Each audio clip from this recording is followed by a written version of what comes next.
1장 11절에서 17절까지 우리 한 절씩 교독하면서 주의 음성을 사모합니다. 갈라디아서 1장 11절.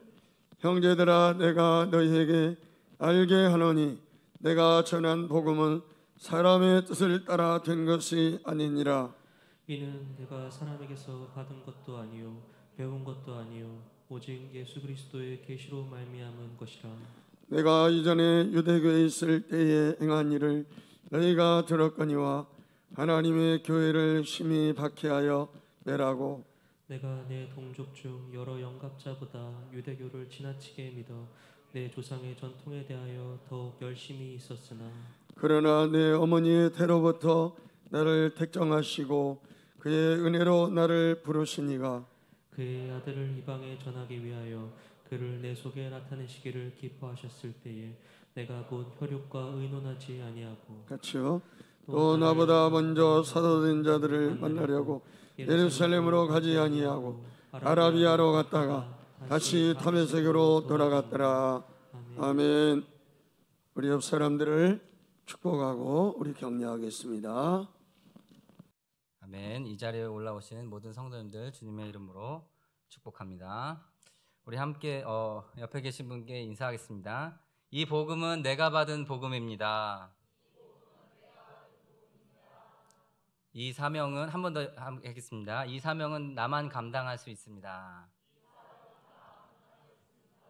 아멘. 오늘 사도 바울은 편지의 시작 부분에서 갈라디아 성도들에게 인사를 나눈 뒤 그리고 하나님께 성령을 올려드리고 나서 6절부터 그의 본론을 들어가려고 하고 있습니다. 어쩌면 6절이야말로 사도 바울이 그 성도들에게 자신이 하고 싶었던 가장 개인적인 감정이 잘 묻어나 있는 문장이 아닌가 싶어요. 우리 한번 그 사도 바울의 마음을 헤아려 보기 위하여 6절을 읽어보도록 하겠습니다. 시작. 그리스도의 은혜로 너희를 부르신 이를 이같이 속히 떠나 다른 복음을 따르는 것을 내가 이상하게 여기노라. 자, 6절에서 내가 이상하게 여긴다라고 하는 이 표현은 사실 사도 바울만의 독특한 표현이 아니에요. 너가 그렇게 행동을 하니까 나는 참 이것이 이상하다라고 생각한다라고 하는 이 표현은 그 당시에 종종 일반적으로 사용되어지는 표현이었습니다. 여기서 이상하다라는 표현은 서신을 주고받는 사람들 가운데 상대방이 저지른 어떤 잘못에 대하여 적극적이고도 강하게 사용하는 표현이었어요. 답답했던 그의 모든 심정이 바로 이 단어에 담겨져 있는 것 같아요. 바울이 지적하고자 한 부분은 갈라디아 성도들이 마치 작정이라도 한 듯 너무나도 쉽게 바른 복음을 떠나 다른 복음에 따라갔다라는 것이죠. 바울이 잠시 자리를 비운 사이에 때는 이때다 싶어서 그 참된 복음이 아닌 가짜 복음에 끌려갔습니다. 이 소식을 전해 들은 바울은 자신이 느낀 그 실망감과 당혹감을 감출 수가 없었죠. 어떻게 그럴 수 있느냐 이겁니다. 지금까지 목이 터져라 부르짖었고 가르쳤고 당부까지 주의를 주었지만 이렇게 쉽게 이단에 속아 넘어갈 줄은 몰랐다는 것이죠. 그래서 그는 다시 한번 다른 복음은 절대로 존재할 수 없다라고 못을 박고 있습니다. 그리고 나서 다른 복음으로 그 성도들을 혼잡하게 한 이들에 대하여 따끔한 매우 의미심장하면서도 뼈있는 한마디를 던지죠. 우리 7절과 8절을 갈라디아서 1장 7절 8절 읽겠습니다. 다른 복음은 없나니 다만 어떤 사람들이 너희를 교란하여 그리스도의 복음을 변하게 하려 함이라. 그러나 우리나 혹은 하늘로부터 온 천사라도 우리가 너희에게 전한 복음에 다른 복음을 전하면 저주를 받을지어다. 아멘. 사도 바울은 다른 복음을 전하는 자들이 저주를 받아 마땅하다라고 말합니다. 그는 이 말로도 부족했는지 9절에서 다시 한번 더 저주하죠. 그런데 여기서 우리가 오해하지 말아야 될 이 저주라는 단어는 일반적으로 우리가 영화나 스릴러 영화나 드라마 같은 데 볼 때 말하는 그러한 저주의 느낌은 아니다라는 것이죠. 저주를 내가 받으면 뭔가 하다는 일들이 이상하게 꼬이고 뭔가 몸이 짓눌린 것 같은 느낌의 불길함을 말하는 것이 아니죠. 오늘 바울이 말하는 저주란 하나님의 진노의 심판이 그 사람 위에 온전히 임하는 저주를 말하는 것이에요. 하나님의 관계가 회복되어지지 못하고 단절된 상태를 그냥 계속 지속될 것이다 라는 이야기를 하는 표현이죠.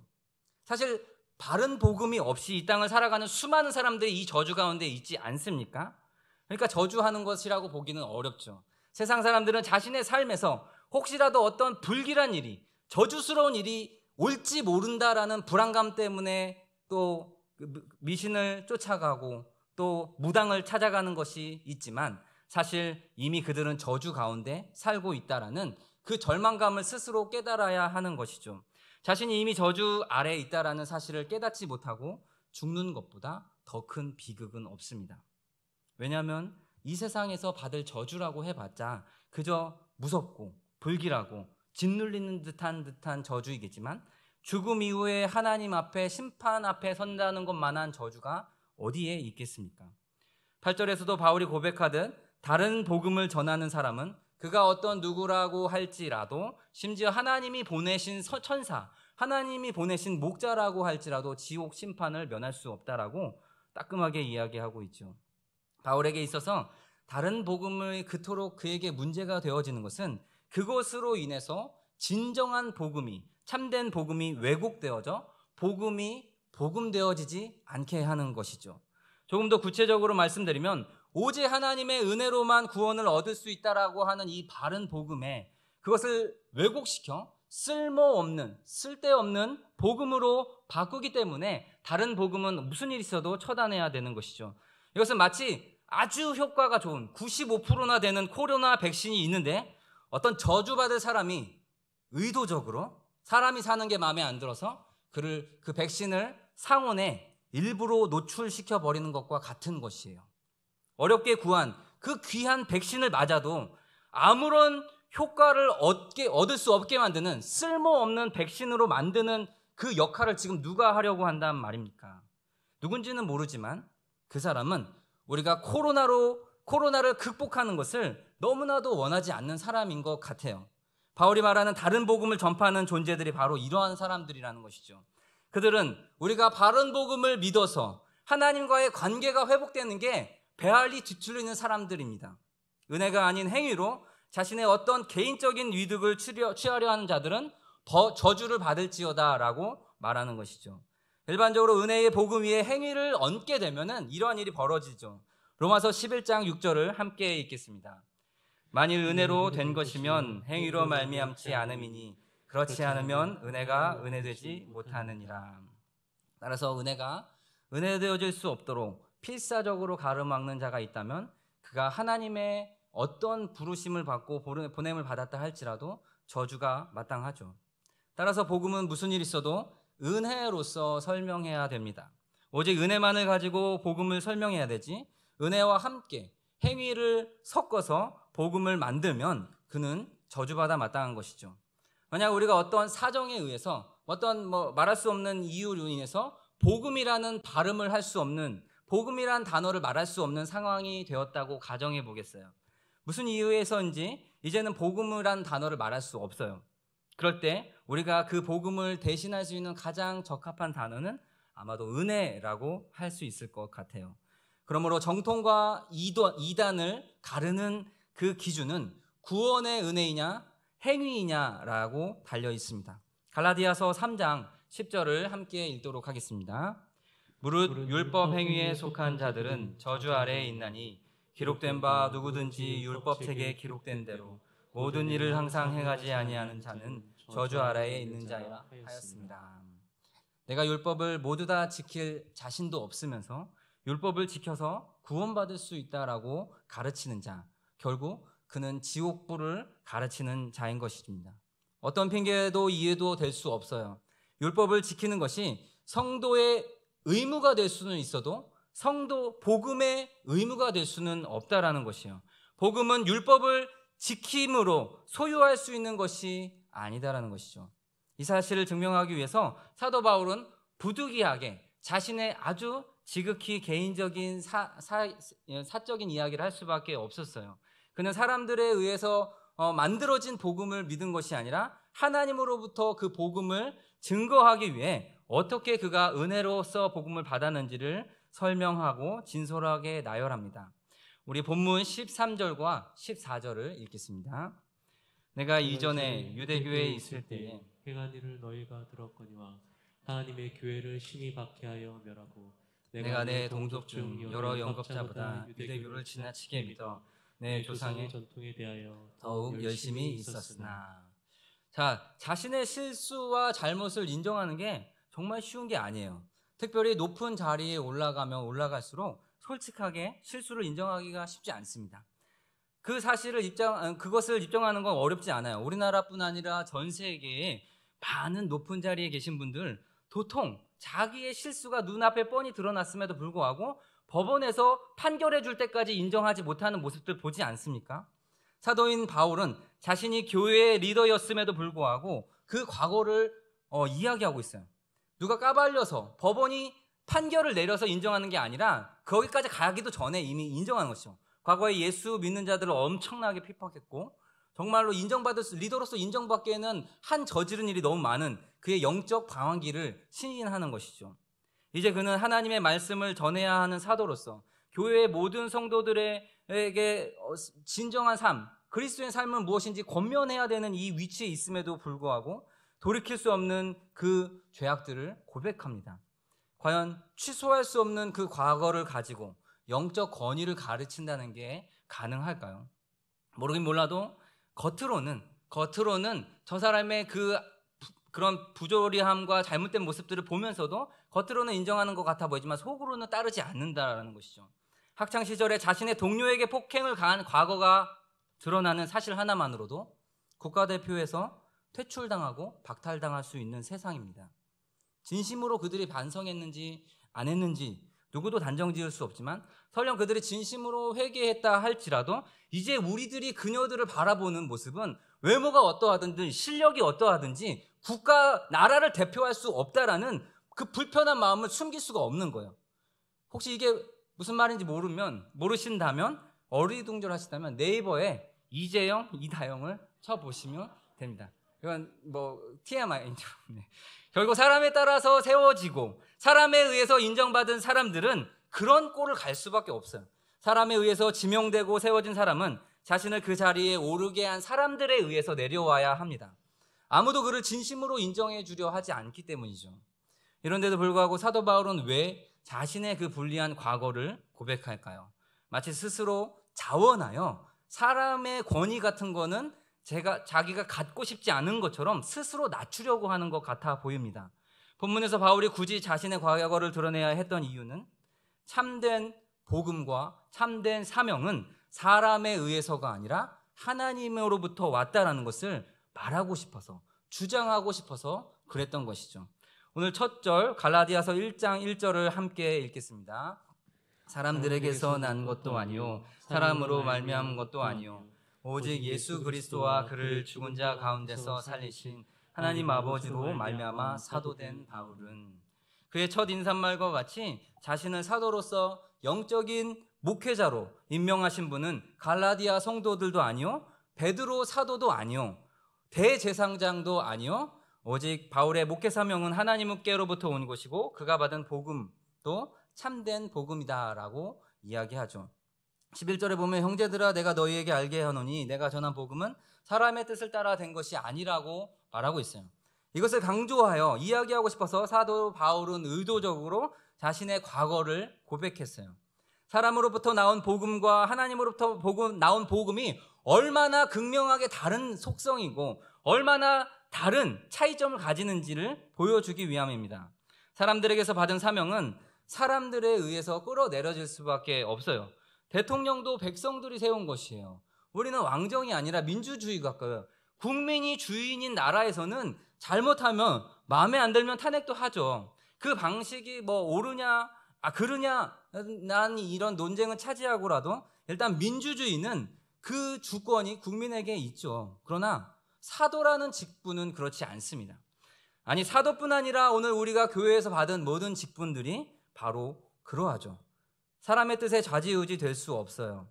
하나님으로부터 전도의 사명을 정말 받으셨습니까? 누가 나의 사명을 가지고 이래라 저래라 할 수 있겠어요? 그만둬라. 그런 식으로 전도할 거면은 그렇게 훈수 둘 수 있을까요? 엄밀히 말하면 하나님으로부터 받은 사명은 나조차도 내 마음대로 그렇게 들었다 놨다 할 수 있는 것이 아니에요. 오늘날 우리들은 이 사실을 너무나도 쉽게 간과합니다. 영으로 시작해서 마치 육체로 마치려고 하는 듯이 하나님의 사명으로 시작해서 사람의 사명으로 끝내버리려고 하는 것은 하나님을 업신여기는 일입니다. 교사의 사명이 사람으로부터 나는 것입니까? 하나님으로부터 나는 것입니까? 적어도 내가 하나님의 말씀에 듣고 순종하여 하겠다는데 내려오라 마라 할 수 있는 존재는 오직 하나님밖에 없겠죠. 그러므로 우리는 내가 받은 복음과 그 사명의 진위 여부, 이게 하나님으로부터 왔는지 사람으로부터 왔는지를 점검하는 것이 더 필요합니다. 다른 복음은 결국 복음이라고 말할 수 없어요. 내 안에 혹시라도 내 안에 다른 복음이 들어와 있다면 그 복음이 장애물이 되어서 내 속에 참된 복음을 가로막게 될 것입니다. 예수님을 만나기 전 바울은 사람으로부터 나온 다른 복음에 의존하며 살다가 주님을 극적으로 만나는 그 순간을 경험합니다. 다메섹이라고 하는 곳에서 여행하는 가운데 예수님을 만난 사건이죠. 사도행전 9장 3절을 우리 읽겠습니다. 사울이 길을 가다가 다메섹에 가까이 이르더니 호련히 하늘로부터 빛이 그를 둘러 비추는지라. 자, 예수 그리스도를 구세주로 만나자 사도 바울의 인생이 완전히 바뀌었어요. 사람으로부터 나온 복음과 사람으로부터 나온 사명에 자기의 인생을 걸어 살아가던 사람이었어요. 자기도 그랬죠. 모든 사람이 그렇게 실수하고 잘못되기도 합니다. 그런데 그 바울이 바른 복음과 바른 사명을 만나자, 하나님을 만나자 지금까지 쥐고 있었던 모든 것을 내려놓고 주의 복음과 사명만을 위해서 그 모든 인생을 온전히 드렸습니다. 정말 쉽지 않은 선택이었고 힘겨운 길을 가는 거였지만 그 모든 것을 가능케 했던 것은 바로 하나님의 의지였다라는 것이요. 끝까지 가게 하는 원동력은 따로 있어요. 사도 바울이 좀 의지력이 대단한 사람이어서 그런 게 아니다라는 것이요. 물론 그의 의지력이 남들보다는 대단했을 것 같아요. 그러니까 막 죽이려고 잡아들이려고 했겠죠. 그러나 그것이 그를 바꾸지 못했다라는 것을 우리는 기억해야 돼요. 그는 눈치가 빠르고 계산이 빠른 아주 명석한 사람이었어요. 그러니까 수제자에 들어갔죠. 가말리엘에. 그가 젊고 건강한 청년이었기 때문도 아니다라는 것이요. 그의 모든 육체적인 자랑을 그는 배설물로 여겼다라고 빌립보서에서 말씀하죠. 아무리 머리가 좋은 사람도 아무리 치밀하고 철저한 완벽주의자라고 할지라도 그것이 사람에게서 난 사명이라고 한다면 결국 사정과 환경에 의해서 바뀔 수 있다는 것이죠.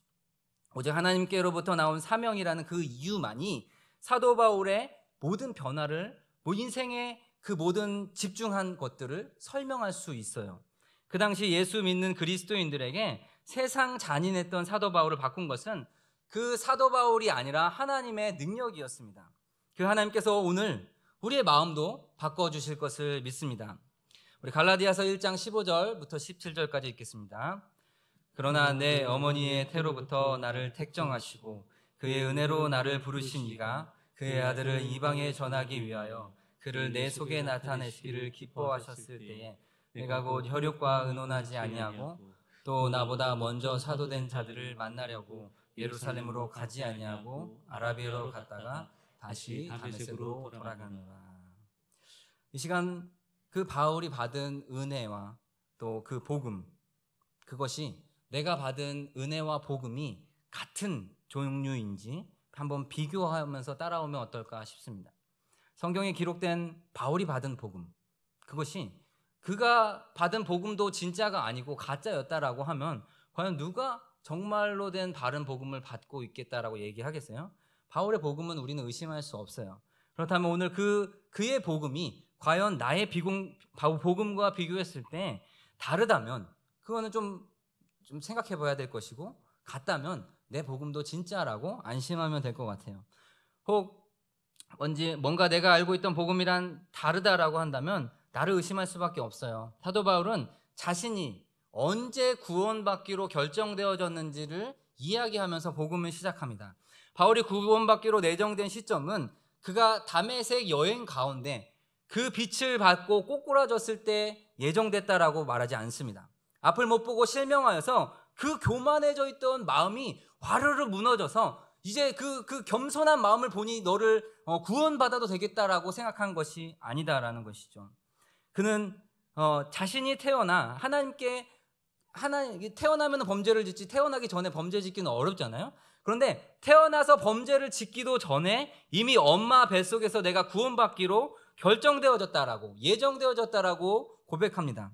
죄를 지을 수도 없는 태아의 상태, 아니 죄를 짓고 싶어도 지을 수 없는 생명이 있기 전부터 내가 용서받기로, 내 죄, 태어나고 나서 이후에 그 저지르게 될 죄악들을 모두 용서받기라고 결정됐다는 것을 깨달았다는 것이요. 바울은 이 진리를 에베소 성도들에게도 동일하게 이야기하죠.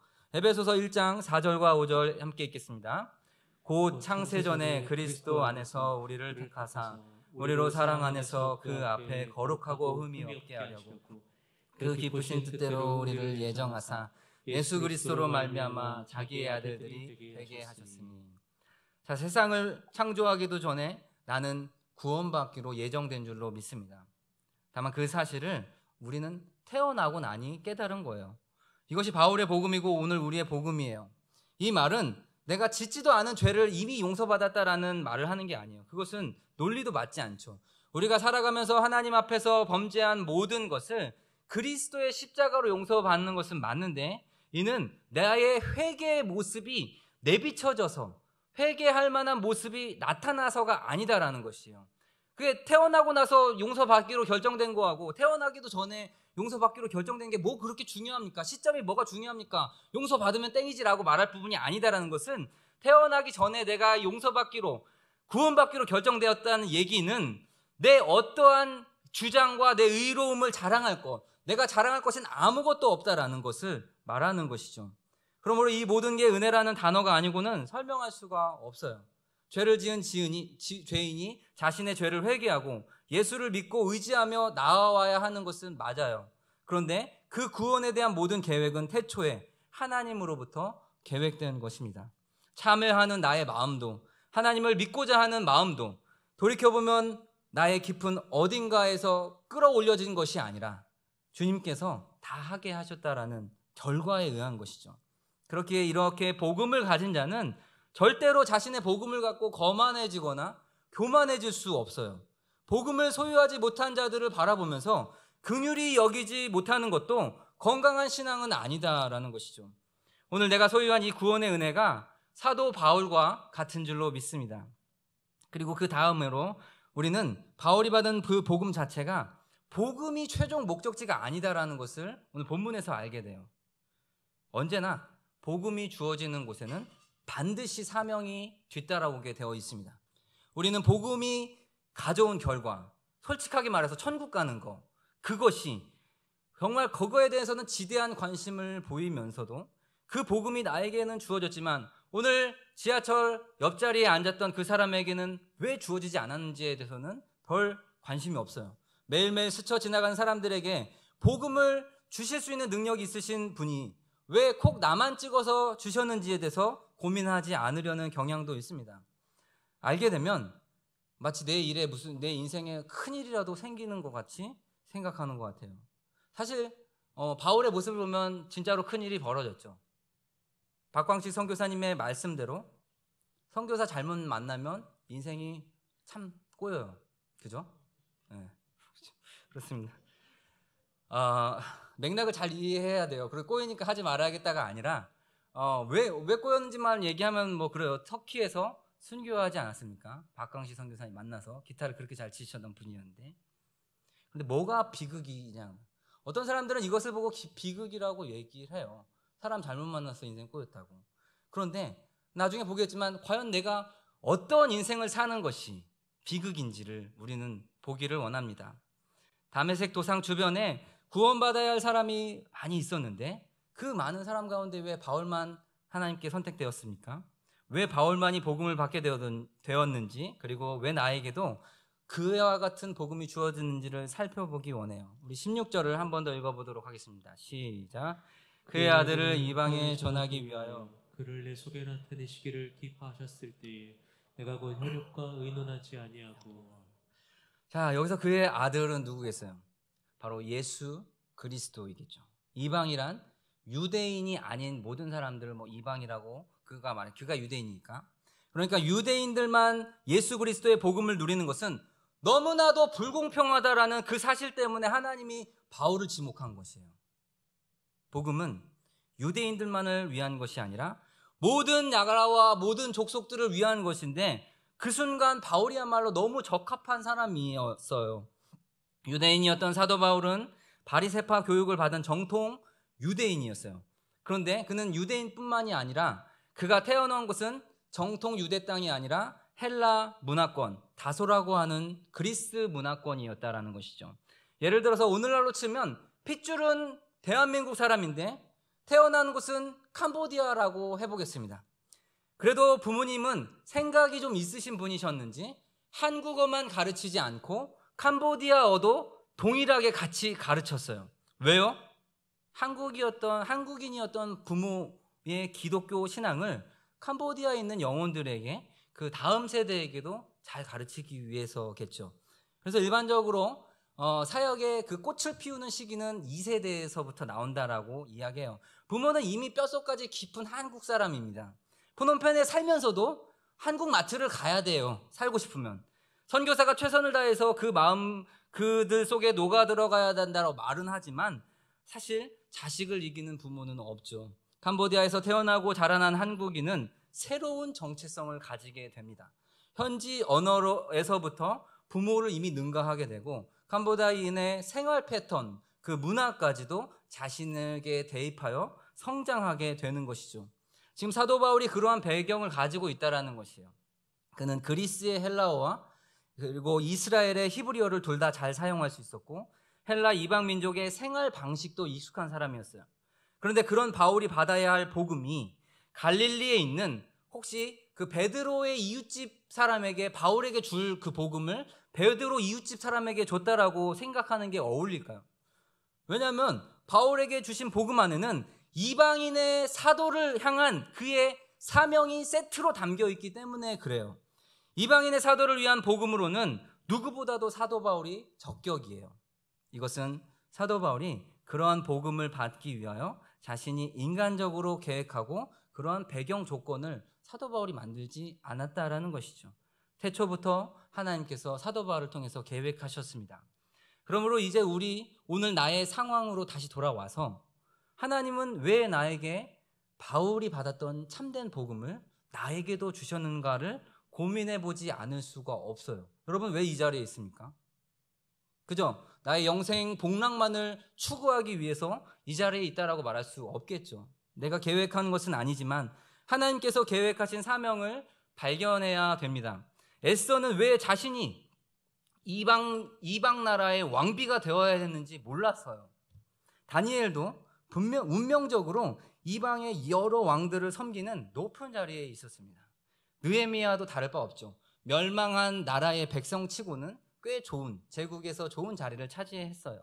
그들은 하나같이 자신과 맞지 않는 나라에 맞지 않는 전통 옷을 입으며 살아야 했지만 그곳에서, 그 자리에서 자신이 아니면 누구도 대체할 수 없는 하나님의 유일무이한 사명이 있다는 것을 발견했습니다. 요셉은 자기가 왜 이집트의 노예로 팔려가야 하는지 알 수가 없었지만 사실 그보다 더 알 수 없는 것은 왜 내가 세계 최강대국의 나라의 총리까지 제2인자까지 올라가야 되는지 몰랐다라는 것이죠. 그는 그냥 사실은 감옥에서 나오는 거, 자유인이 되는 거 이상으로 만족했을 것 같아요. 그는 그냥 자유의 몸이 되고 싶었을 뿐이지 총리까지 올라갈 욕심이 있을 거라고 생각되진 않아요. 그러나 그것은 사람의 계획일 뿐인 것이죠. 그는 감당하지 못할 은혜를 받았어요. 자신의 그 아버지를 비롯한 온 이스라엘을 극심한 가뭄으로부터 구원하기 위해서 그 자리를 받았다는 것이죠. 우리는 힘겨운 시간이 왜 나에게 찾아오는지 알 수 없을 그만큼이나 사실은 왜 이런 귀한 축복이 나에게 오는지도 잘 몰라요. 그냥 축복을 누리기만 원할 뿐이죠. 실은 더 자세히 알려는 생각이 없는 이유는 그저 물질의 축복, 사람의 관계의 축복, 지혜의 축복을 구하고 누리기만 하지 왜 나에게는 남들과 다르게 5달란트의 축복이 주어졌는지에 대해서는 비교적 상대적으로 관심이 없어요. 나는 왜 남들과 다른 이 대학에 들어갈 수 있었는가? 나는 왜 남들과 다른 그런 직장에 갈 수 있었습니까? 나는 왜 비행기를 타고 세계를 누비며 다닐 수 있을 만한 축복을 누렸습니까? 그렇지 못한 사람들이 더 많은데. 그와는 반대로 나는 왜 질병의 아픔을 더 누리고 있습니까? 나는 왜 남들과 다르게 실직하여 이 상황 가운데 있습니까? 내가 하려는 일은 왜 잘 안 됩니까? 복음을 알기 전에는 도무지 설명할 수 없었던 이러한 나만의 조건들이 복음을 받아 사명을 깨닫게 되면 완전히 새로워지는 것이죠. 그래서 복음과 사명은 같이 오는 것이에요. 다른 사람이 아닌 오늘 나의 상황과 나의 조건에서 하나님의 복음이 오게 된 이유와 목적은 오직 나만이 올려드릴 수 있는 영광과 그 위대한 사명이 있기 때문입니다. 멀리서 고민하면서 찾을 필요 없어요. 사도 바울이 자신의 현재 스펙과 조건과 상황 속에서 이방인의 사도로 부르심을 받았던 것처럼 오늘 우리 모두의 각자가 받을 사명은 각자 다른 것이에요. 조금 전에 말씀드렸던 그 여러 성경 인물들 있잖아요.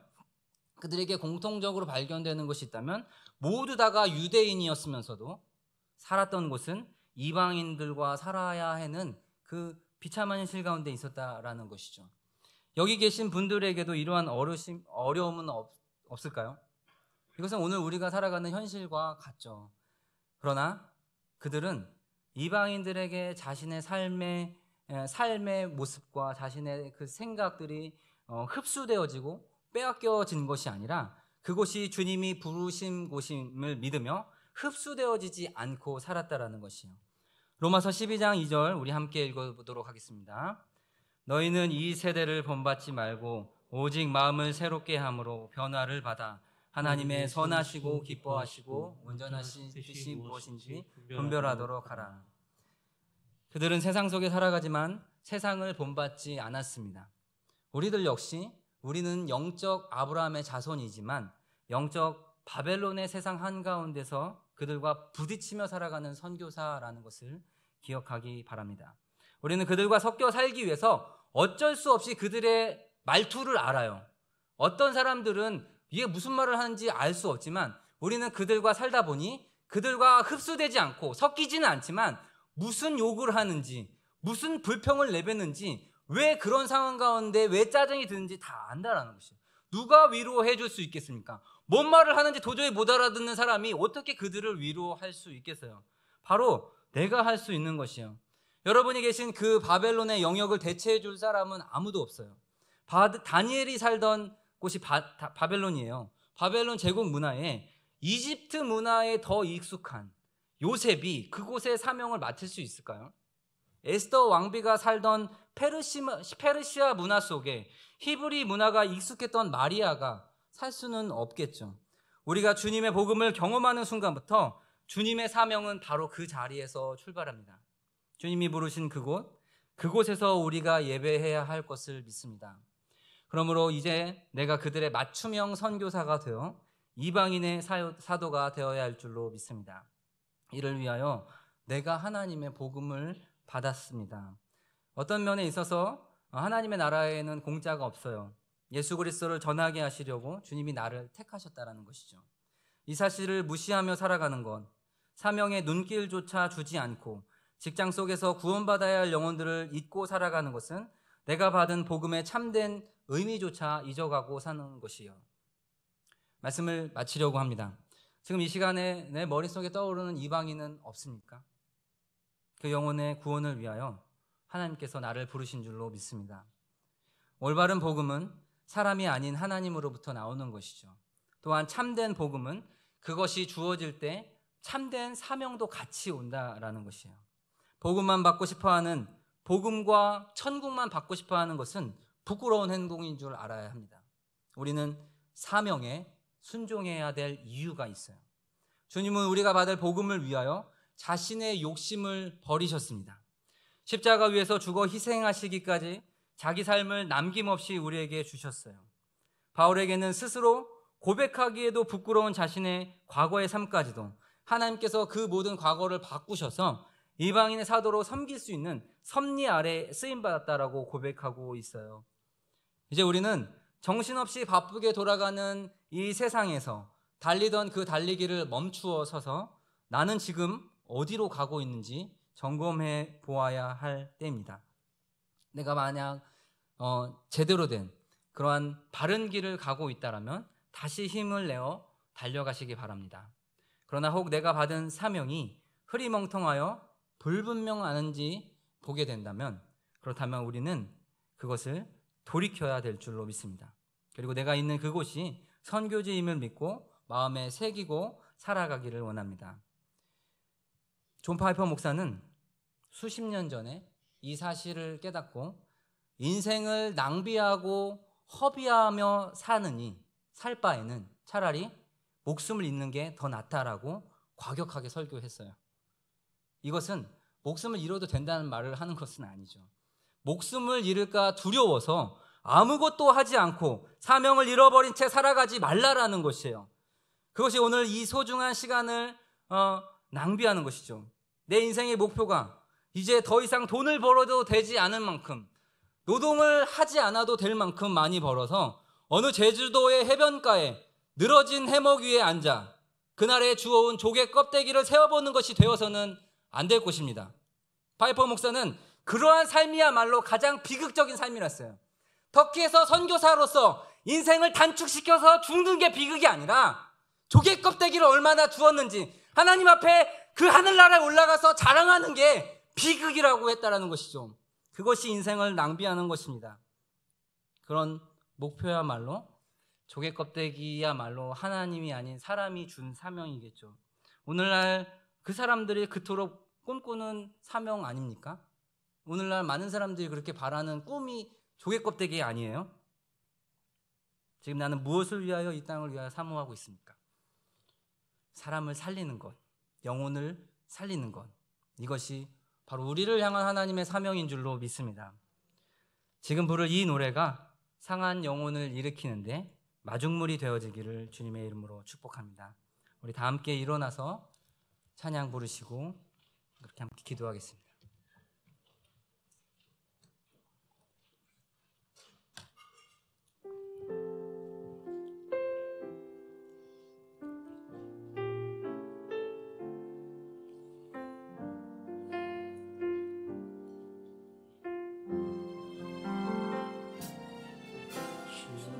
부르심 따라 예수 이름 부르며 나의 인생을 드렸네. 사람들이 해못하고 별과 어떠하든지 주와 따라가기 원했네.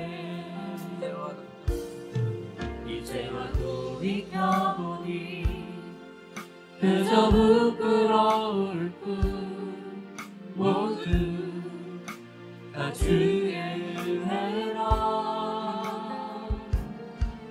벼랑 끝에서 나를 주의 손이 이끌어 여기까지 인도하셨네. 하나님 사랑을 떠나지 않고 끝까지 사랑하셨기에 오직 예수와 십자가만 바라보면서 나의 생명도 아낌없이 드리기 원했네.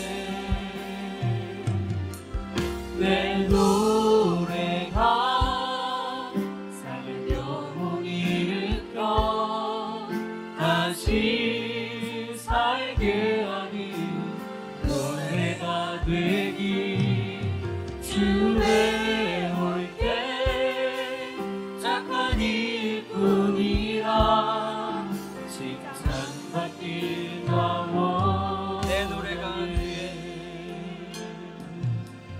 내 노래가 산 영혼이 일으켜 다시 괜히 주에 올 때 착한 일뿐이라 칭찬받기가 어려네. 우리 함께 기도하기를 원합니다. 오늘 주신 주님의 말씀을 듣기를 원합니다. 달려가던 길, 아직도 많이 남았다고 생각하는 인생길, 정말로 많이 남은 것 같으십니까? 그건 아무도 알 수 없습니다. 인생을 낭비하느니 차라리 목숨을 잃는 게 좋다라는 그 어떤 한 설교자의 목소리가 우리 귀에 들려지기를 원합니다. 우리 가슴 가운데 울려지기를 원합니다. 낭비하는 인생 살지 않기를 원합니다. 이 시간 주님께 우리의 복음, 참된 복음을 누리게 하여 달라고, 그리고 내게 주신 사명, 이 자리가 선교지임을 고백하는, 그러나 우리에게 주님께 부르짖으며 우리 주님 세 번 잡고 함께 간구하며 나아가도록 하겠습니다. 주여, 주여, 주여. 아버지 하나님, 주여 깨닫게 하여 주시옵소서. 하늘색 구상에서 주님을 만났던 바울과 같이 오늘 이 자리에서 주님을 만나길 원합니다. 이 시간 하나님 주님을 만나길 원합니다. 사람에 의해서 사람의 복음을 달았던, 사람의 감명을 달았던 인생들 모여 아버지를 감사합니다. 불이켜 주시옵소서. 달려갔던 길 하나님 멈추게 하여 주시옵소서. 오 주여 하나님 주여 하나님 목숨을 잃는 것이 낫다라고 고백할 수 없게 하나님 우리의 삶을 되돌아보게 하여 주시옵소서. 아버지 하나님 제가 우리의 그 모습을 우리 모두의 스스로 주여 하나님 함께 하여 주시옵소서. 하나님 붙잡아 주시옵소서. 오늘 결단하며 나아가는 모든 심령들 위해 주여 하나님 부르짖는 하나님 그의 마음 가운데 오직 하나님 함께 하여 주시옵소서. 주여 하나님 붙잡아 주시옵소서. 하나님 오 주여 하나님 붙잡아 주시옵소서. 우리 하나님 결단하며 나아가길 원합니다. 이 시간에 안에 참된 복음이 살아나게 하여 하나님과의 관계와 거기하여 하나님 주여 충만하게 역사하시고 아버지 기도하는 오늘의 역사 가운데 주여 우리 함께 하여 주옵소서. 우리가 주님을 바라보게 하여 주옵소서. 여러분들을 바라보지 않게 우리의 아버지 간구를 결단하는 마음과 심령 가운데 아버지 하나님 함께 하여 주옵소서. 주여 하나님 아버지 기도하는 우리에게 그것을 바라볼 수 있고 우리가 거기에 마음을 걷을 수 있는 시간과 눈과 모든 것들을 허락하게 하여 주옵소서. 우리가 그것을 붙들고 우리 한 번만 더 기도하겠습니다. 우리가 늘 함께 기도하는 그 기도 제목들 하나님 우리 간절히 기도하기를 원합니다. 조국과 한국교회가 주님 앞에 온전히 회개하고 돌아오도록 나를 통하여 하나님 역사하여 주시도록 오늘날의 속기 종식을 위하여 우리가 온전히 예배할 수 있게 하여 주시옵소서. 겨울 행사 마친 부서는 기도로 더 잘 섬기고 은혜를 늘 누리고 살아갈 수 있도록 또 영유시부 유년부 남아있는데 함께 하나님께서 역사하여 주시도록 2021년 봄신방을 위해서 목사님과 사모님을 위하여 카페다라 누리나눔교회 정함교회 수원산정교회를 위해서 신천지 모든 이단들은 회개하고 돌아오도록 우리 주님 찾고 기도하도록 하겠습니다. 주여 하나님 아버지 하나님 이방인을 주시옵소서. 오늘도 하나님 주님의 기회로 인잡아 주시옵소서. 아버지 하나님 아버지도 주님도 원치 않았던 죄악의 길로 가고 있는 이 시대에서 주님 아버지 우리가 하나님 가까이 가면서 아버지 주님의 삶을 지키게 해주시고 아버지 코로나에 끝나 모든 것들 다 이기게 해주셔서 또 아버지 주님을 닦아주시고 아버지 이를 믿고 오라고 하면서 아버지 주님을 닦아주시고 우리 아버지 거기 모든 사람을 지키게 해주시고 우리가 우리가 가만히 오라고 하면서 우리가 할 수 있게 돌아와 주시옵소서.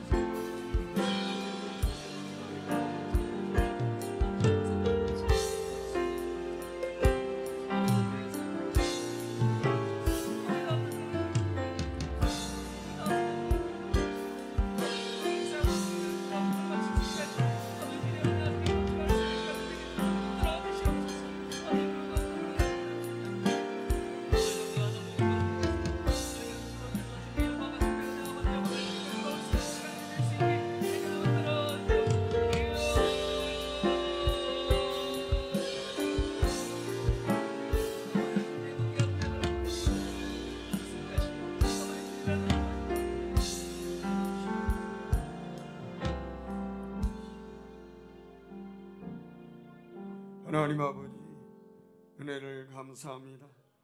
오늘 이 밤에도 우리에게 주신 말씀을 마음에 간직하며 새롭게 복음을 받은 자로서 나에게 주신 사명을 잘 사도 바울처럼 감당하기를 소원하오니 주여 오늘 이 밤에 깨달은 대로 실천할 수 있는 힘과 능력과 은혜를 우리 귀한 모든 성도님들에게 주시옵시기를 아버지 하나님 기도합니다. 주님이 도와주셔서 내 주위에 죽어가는 영혼들을 보게 하시고 그 영혼들을 주께로 인도하는 그러한 뜨거운 사랑의 마음을, 주님의 마음을 더하여 주시옵소서. 뿐만 아니라 끊임없이 하나님 앞에 기도하는 것들을 들으셔서 응답하여 주시고 늘 깨어서 하나님 이뻐하는 모습으로 나아갈 수 있도록 주여 도와 주시옵소서. 예수 그리스도의 이름으로 기도드립니다. 아멘. 지금은 우리 주님 예수 그리스도의 은혜와 우리 아버지 하나님의 크고 놀라우신 사랑과 성령 하나님의 감동 감화 교통으로 충만하신 은총과 은사 축복과 기름 부으심이 오늘 이 밤에도 주신 말씀, 나에게 주신 말씀으로 받고 결단하며 돌아가는 우리 성도님들 머리머리 위에 저들의 심령과 저들의 하는 일들과 나아가는 앞길 위에 산정의 내 가족과 이 나라 민족과 선교사님들과 해외에 있는 자녀들, 병상의 성도들, 군에 있는 우리 자녀들 위해 지금부터 영원토록 함께 있을지어다. 아멘.